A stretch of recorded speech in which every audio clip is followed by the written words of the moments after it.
Hey guys, it's Motherhood Monday, and today I am going to review Boots Ovulation test strips. Right, there were 7 in a pack. I believe I paid $10.99 for them, and I started the first test stick according to my predicted ovulation period on the Flow app. So yesterday was my predicted day to ovulate, and apparently there's a high chance today. So I just want to show you the result on the stick. That looks pretty clear to me, a pretty clear indication I can't talk today. Indication of ovulation, right?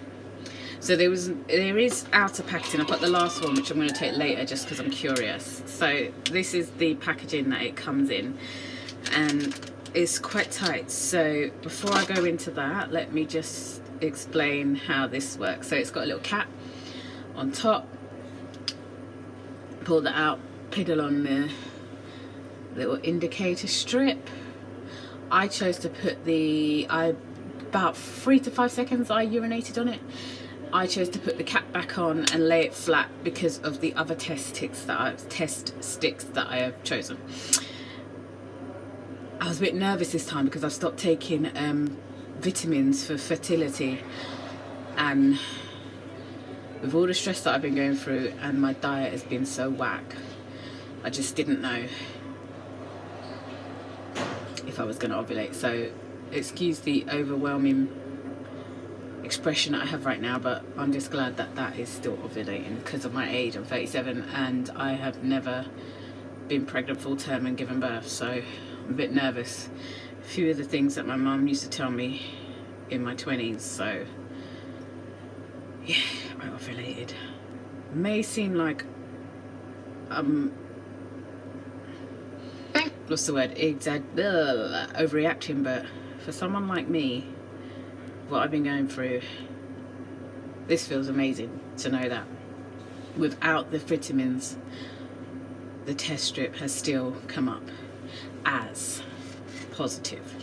So like I said, I'm going to piddle on this last stick that I've got, might as well, before deciding on what brand to stick with available in Boots.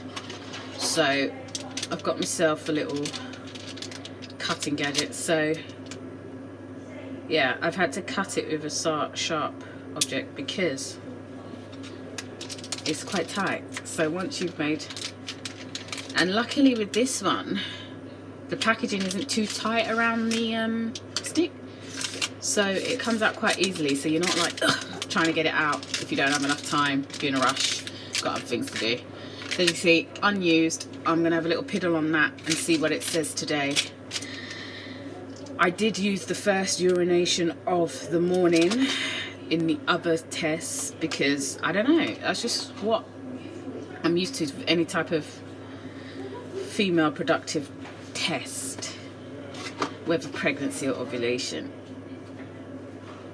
So it only detects the LH surge, and as you can see on the box, and as you can see on the used test stick, you get quite a clear indication of ovulation, and it pinpoints your first 2 most fertile days. So I'm pretty ecstatic that I've ovulated, and relieved, shall I say.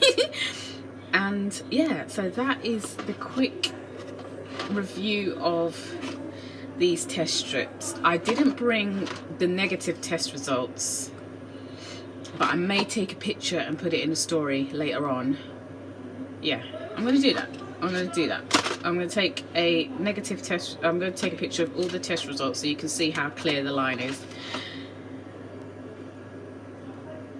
Not so fiddly.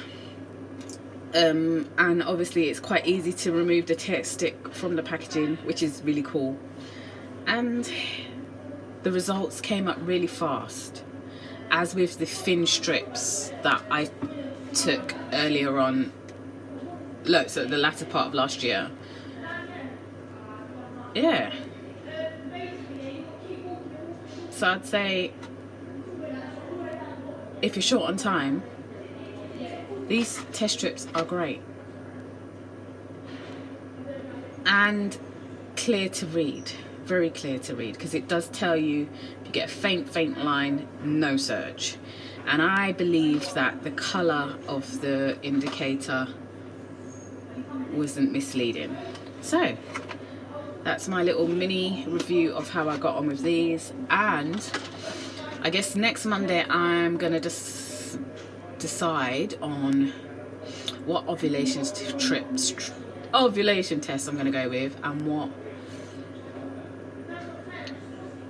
vitamins I'm going to go with each month on this journey to motherhood.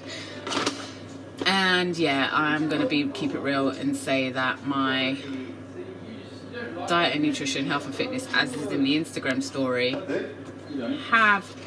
has been completely whack. I haven't kept up with it at all. I just haven't, with what's been going on. So much disappointment, so much frustration. It's a bit noisy, so I'll just wait. It was a quiet space. It was. Just bear with me. Okay, a little bit more quiet. So yeah, my diet and nutrition, health and fitness has been so whack.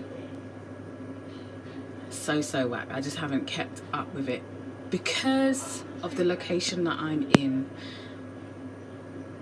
I have reminded myself that I may not be in the location where I want to get pregnant and have antenatal and give birth and have a baby shower and all of those amazing things that have come with motherhood.